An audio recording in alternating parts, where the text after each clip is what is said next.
우리에게 주신 하나님 말씀은 누가복음 2장 51절과 52절 말씀입니다. 예수께서 함께 내려가사 나사렛에 이르러 순종하여 받드시더라. 그 어머니는 이 모든 말을 마음에 두니라. 예수는 지혜와 키가 자라가며 하나님과 사람에게 더욱 사랑스러워 가시더라. 아멘. 이 시간 할렐루야 찬양대에 찬양이 있겠습니다.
오늘은 어버이 주일로 오늘 아침에는 어머니께 효도하신 예수님께 대해서 살펴보고 교훈을 받기를 원합니다.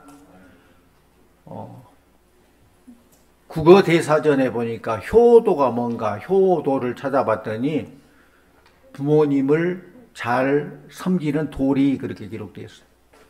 부모님을 잘 섬기는 도리다.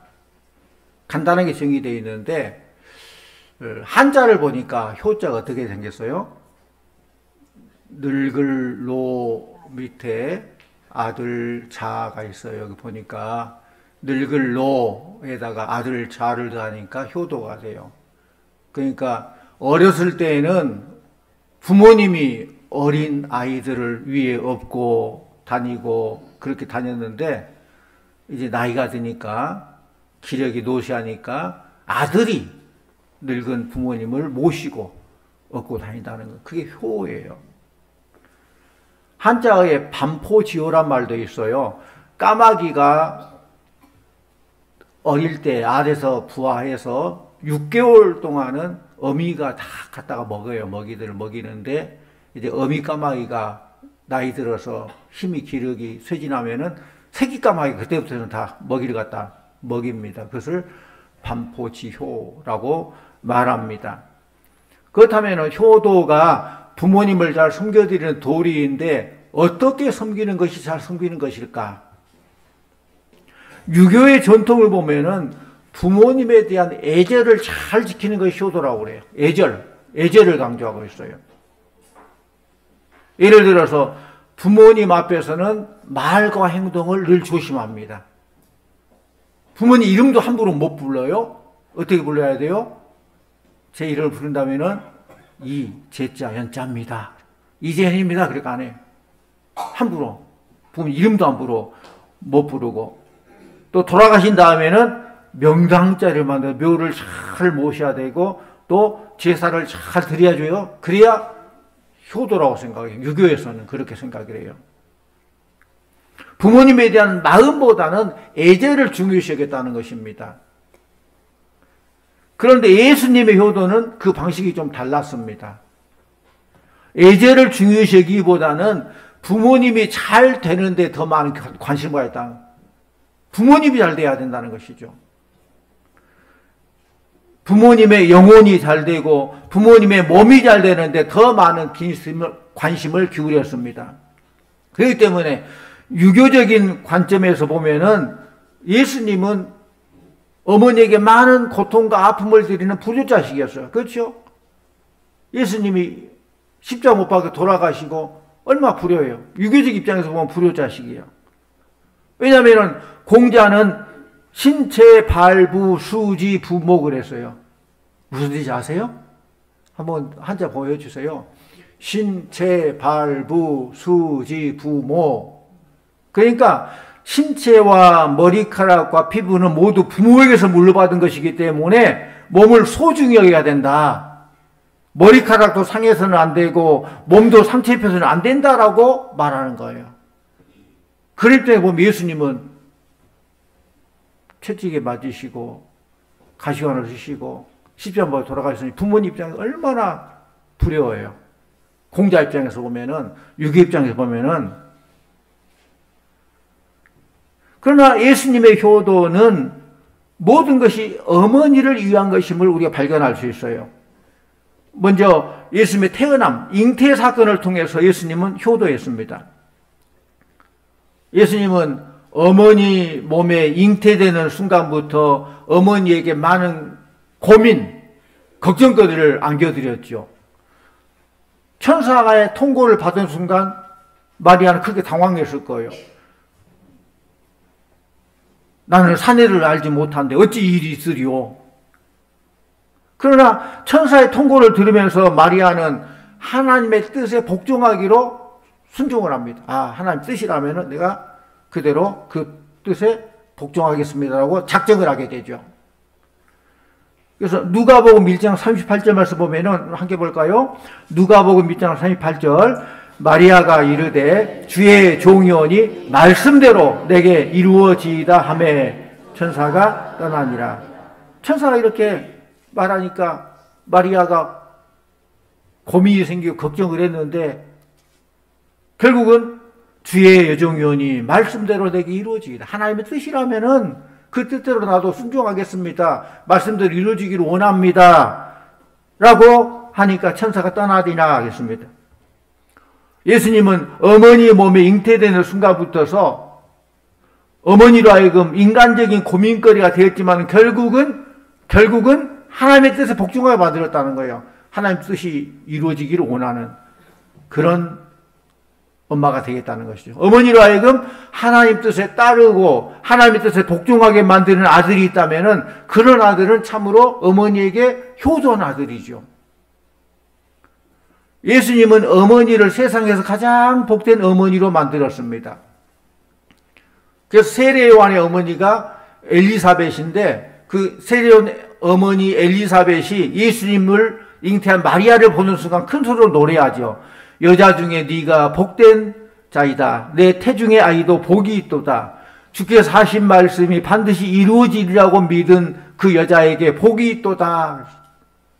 엘리사벳이 세례요한의 어머니가 마리아를 보고 네가 복이 있다. 복된 여자다라고 했어요. 예수님은 어머니 마리아로 하여금 믿음의 여자로 세상에서 가장 복받은 여자가 되겠다는 거예요. 그러니 예수님은 효자요 아니에요? 효자시죠. 효자예요. 또 예수님은 12살 때 예루살렘 성전에 머무름으로 효도했습니다. 예수님이 12살 때 되었을 때 얘기예요. 6월절을 맞아서 부모님과 함께 예루살렘으로 올라갔다가 내려오게 되었는데 예수님은 그대로 예루살렘에 머무르고 내려오질 않아요. 사람 인파가 얼마나 많은지 예수님 옆에 없는지도 모르고 한참 가다 보니까 예수님만 계셔. 예수님의 부모인 요셉과 마리아는 그것도 알지 못하고 하루 길을 내려가다가 그때서 발견하고 놀라서 다시 아유 우리 예수님 어디 가셨나 하고 다시 예루살렘으로 다시 올라갔어요. 사흘 후에야 예루살렘 성전에서 소년 예수님을 만나게 된 것입니다. 마리아는 소년 예수를 만나자마자 그를 향해서 이렇게 꾸중을 합니다. 아이야 어찌하여 우리에게 이렇게 하였느냐? 내 아버지와 내가 근심하여 너를 찾아노라. 네가 왜 여기 머물러 있으나 내가 이렇게 근심하고 찾게 만들었느냐? 했을 때 예수님께서는 어찌하여 나를 찾으셨나이까? 내가 내 아버지 집에 있어야 될 줄을 알지 못하셨나이까? 그래요. 그러니까 소년인 예수님은 그 부모님께 잠깐의 근심과 걱정을 가져다 주었지만은 처음에는 좀 못마땅하고 섭섭하게 느꼈을지 모르지만은 그러나 어머니 마리아는 소년 예수의 말을 깊은 뜻을 곧 알아차렸다고 그랬어요. 깨달았다는 거예요. 우리 51절 같이 옵니다. 51절 예수께서 함께 내려가사 나사렛에 이르러 순종하여 받드시더라. 그 어머니는 이 모든 말을 마음에 두니라. 그래서 그 어머니는 이 모든 말을 마음에 뒀어요. 얘가 정말 하나님께서 약속 그 말씀을 이루는 그런 아이구나. 예수님은 어머니로 하여금 하나님의 자녀들이 있어야 할 곳이 어디인지를 바로 알게 되었습니다. 그래서 어머니는 이 모든 말을 마음에 두었다. 즉 이 점에 있어서 예수님은 어머니에게 효도했다는 것입니다. 우리는 너무 험한 세상에서 어렵고 복잡한 인생을 살아가고 있습니다. 그러게 어렵고 복잡해서 그렇기 때문에 방황하고 길을 잃어버릴 때가 많아요. 그러나 우리는 교회를 통해서 평생 동안 길을 잃지 않고 잘 살 수 있습니다. 교회를 통해서 잃어버린 길을 찾을 수 있다는 거예요. 예수님은 예루살렘에 거하고 계셨어요. 에덴 동산에서 인간이 잃어버렸던 축복을 다시 회복시키는 것이 교회인 줄로 믿습니다. 이것이 하나님의 집 교회가 가지고 있는 비밀이에요. 그러므로 누구든지 이곳에 나오면은 우리 영혼이 시냇가에 심은 나무와 같이 사시사철 자유와 행복을 누릴 수 있는 것입니다. 주 안에서 세상이 주보다 평안과 위로와 소망을 누리며 살 수 있는 것입니다. 그래서 어려서부터서 신앙의 꿈을 가지고 교회에 다니는 길이 개인에게 있어서도 또 어떤 사회에서도 국가에서도 다 같이 잘 되는 길인 줄로 믿습니다. 현대인들이 방황하고 정체성을 잃어버린 것은 바로 아버지 집을 떠났기 때문에 그래요. 아버지 집을 떠나면 인간은 방황의 길이에요. 길을 잃어버려요. 행복한 가정과 좋은 국가를 이루는 모든 은혜가 교회를 통해서 이루어지는 것입니다. 그렇기 때문에 교회가 이 세상의 소망입니다. 교회가 이 시대의 소망이고 이 땅의 소망입니다. 성도님들, 우리나라와 우리 사회는 심히 병들어 있다고 볼 수 있어요. 강대국인 중국과 일본 사이에 끼어서 또 북한도 핵 위협을 하고 있고 참 힘들 때예요.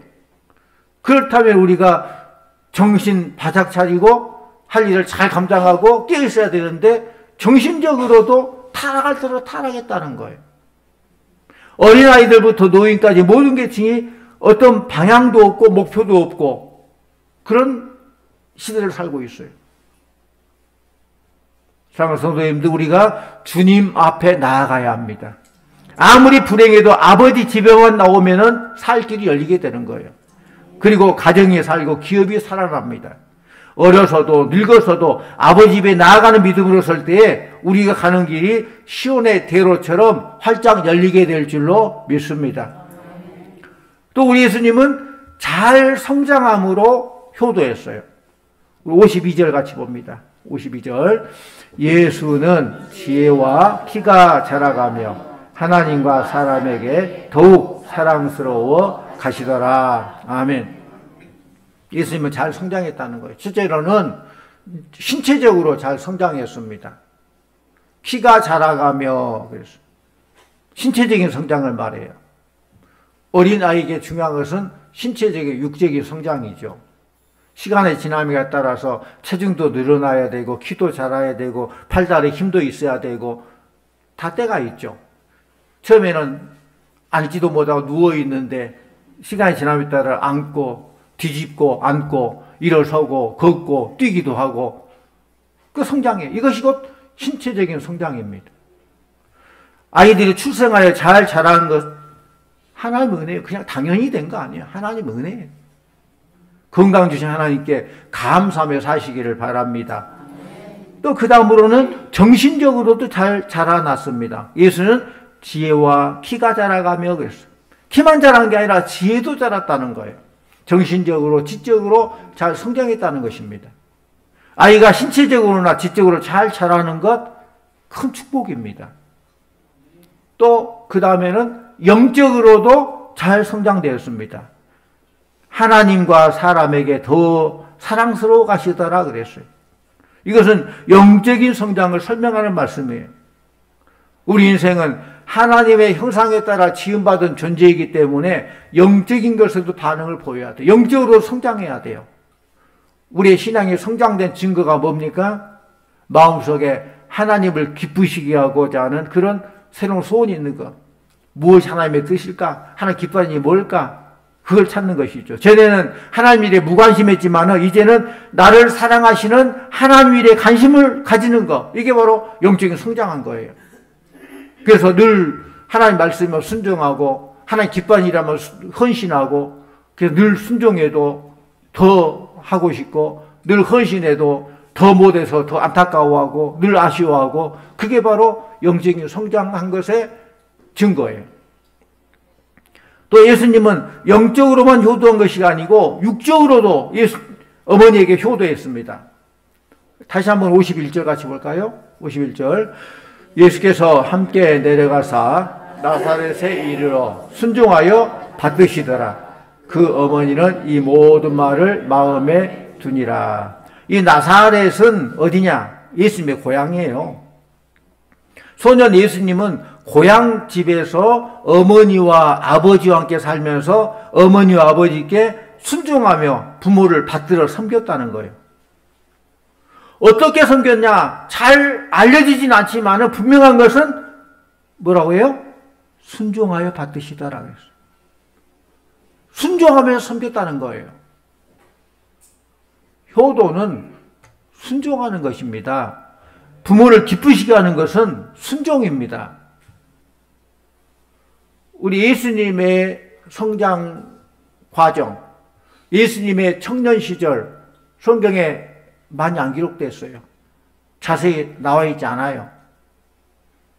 그러나 마가복음 6장 3절 말씀 보면은 이 사람이 마리아의 아들 목수가 아니냐 그렇게 기록되어 있어요.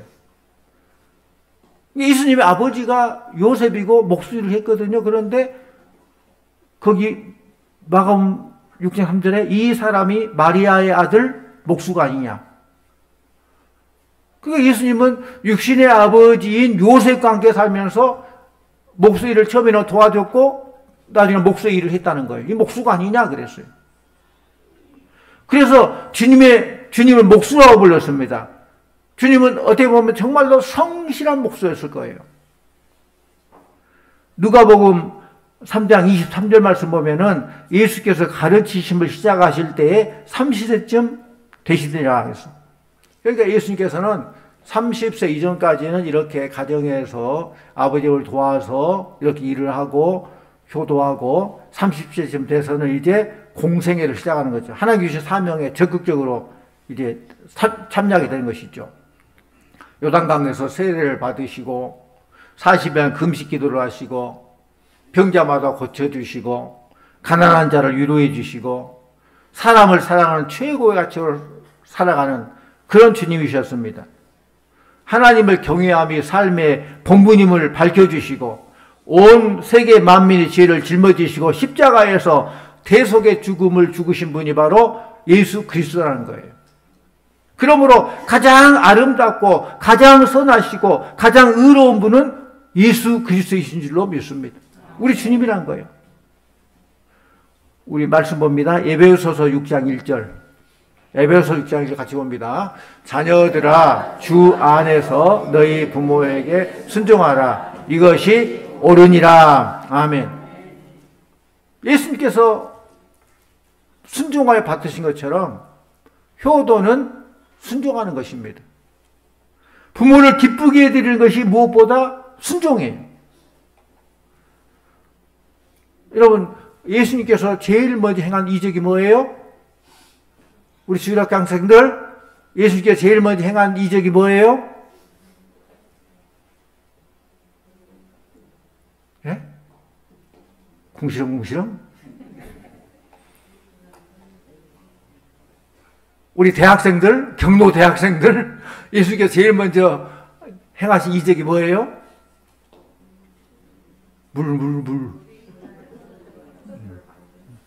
물로 포도주를 만든 그런 이적이죠. 가나 혼인전에서 물을 포도주로 만드는 그런 이적을 베푸셨는데, 그런데 이 이적 어떻게 행하셨어요? 어떤 동기로?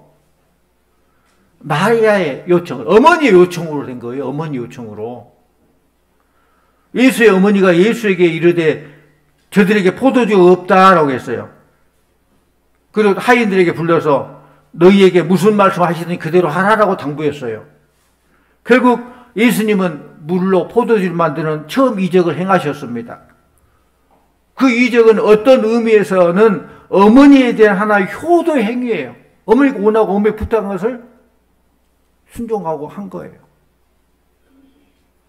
예수님은 어머니를 순종함으로 받으셨어요. 51절 말씀처럼 나사렛으로 순종하여 받으시더라 그랬어요. 또 예수님께서 십자가상에서 가상칠언이죠. 가상칠언. 그 세 번째 말씀이 뭐예요? 어머니를 위한 말씀이에요. 극심한 고통의 순간에 어머니를 극진히 생각했습니다. 어머니의 남은 생애를 염려했습니다. 그리고 어머니의 남은 생애를 사랑하는 제자인 요한에게 부탁하지요. 그러면서 사랑하는 제자 요한에게 보라 내 어머니라 하니까 요한이 그때부터서 자기가 모셨어요. 자기 집에서. 우리들에게 부모를 주신 하나님께 우리는 먼저 감사해야 돼요. 부모님께 감사는, 부모님께 효도는 결국은 하나님께 효도, 하나님께 감사한 거예요. 나를 있게 한, 내 생명이 존재하게 한 그분이 부모님이죠. 부모님이 있게 한 그분 올라간 하나님이시죠. 결국 나를 이 땅에 보여주신 하나님. 하나님을 잘 섬긴다면서 부모에게 효도하지 않으면 그건 잘못된 거예요.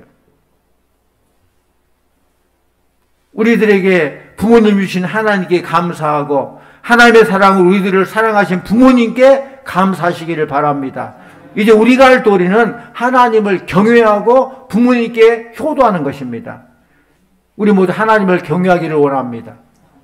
부모님께 효도하기를 원합니다. 어느 목사님 한 분이 어느 절에 갔는데, 절에 가면은 교회에 가면 담임 목사처럼 주지스님이에요. 주지스님을 만났는데 그분이 자기 이름을 밝히지 말라고 말하면서 서울에 가거든 자기 아들이 있는데 자기 아들을 꼭 예수 믿게 해달라고 부탁하더래요. 주지스님이. 그거 무슨 말이에요? 아니, 목사님이 잠깐 절에 가는데 절에 주지스님이 목사님 내가 누군지 밝히지 마시고요. 서울 가면 우리 아들이 어디 살고 있는데 꼭 좀 예수 믿게 해주세요. 목사님 깜짝 놀라가지고 아니 당신은 주지스님이면서 왜 아들을 예수 믿기를 원합니까? 했더니 그래요. 나는 어쩔 수 없이 이렇게 됐지만은 내 아들은 예수 믿어 살 수 있잖아요. 예수 믿어 있잖아요. 우리가 사람들을 만나보면은 또는 전도를 하다 보면은 많은 사람들이 그런 얘기를 해요. 어렸을 때 교회에 나간 적이 있대요. 뭐 떡을 얻으러 나갔더니 과자를 얻으러 어쨌든 나간 적이 한두 번 있대요. 어렸을 때 그 나갔었는데 세상에서 살다 보니까 시간도 바쁘고 또 적당히 거짓말도 해야 되고 나쁜 짓 하고 죄 짓고 사업하다 보니까 너무 힘들고 그러다가 교회도 못 나갔는데 근데 너무도 힘들고 그러니까 어렸을 때 교회 다닌 그 생각이 떠올라서 다시 교회 나가게 됐다. 다시 이렇게 신앙 회복했다. 그런 말들 하는 사람들이 많이 있어요. 무슨 말이에요? 그렇습니다. 복음의 씨앗을 뿌리는 거, 복음의 씨앗을 심는 것이 그렇게 중요합니다. 한번 씨를 심어 놓으면은 없어지지 않을 줄로 믿습니다. 심어야 돼요. 어린이들의 심령에 복음의 씨앗을 심어야 돼요. 불신자들의 심령에 복음의 씨앗을 심어야 돼요. 당장 안 났다고 실패라고 생각하지 마십시오. 때가 되면은 어느 시점이 이르면은 그걸 좀 고상한 말로 줄닭동시 그러죠. 뭐예요?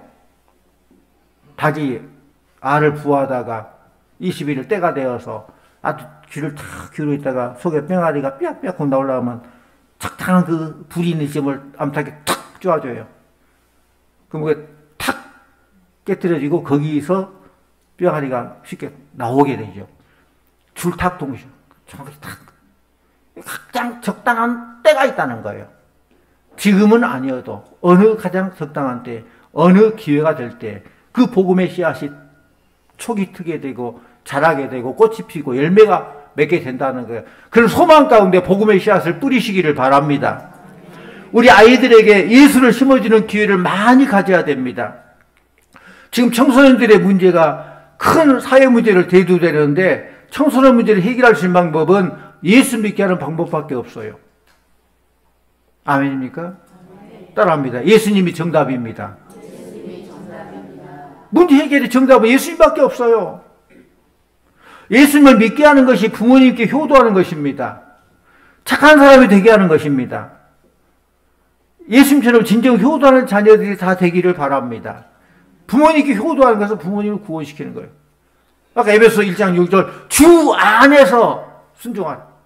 주 안에서 예수 믿고 구원받고 천국 가게 하시는 거, 그게 우리 자녀들이 부모님께 할 수 있는 효도고, 부모 입장에서는 자녀들을 예수 믿도록 복음의 씨앗을 뿌리고 그를 양육해서 대대손손 후손이 복을 받도록 믿음의 감을 이루는 그것이 곧 부모의 할 도리라는 거예요. 사랑하는 성도님들이 자녀로서 부모님에게 진정한 효도를 하기를 원하고, 또 부모로서 자녀들에게 진정한 믿음의 씨앗을 잘 심기고 양육해서 대대손손 예수 잘 믿고 복음 안에서 소망이 끊어지지 아니하는 복된 믿음의 가문, 복된 우리 모든 성도님들 다 되시기를 간절히 축원합니다. 기도하십시다. 아버지 하나님 감사합니다.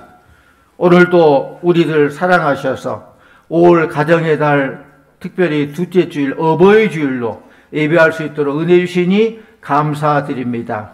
특별히 예수님을 통해서 진정한 효도가 뭔가를 깨달아 알게 하시니 감사드립니다.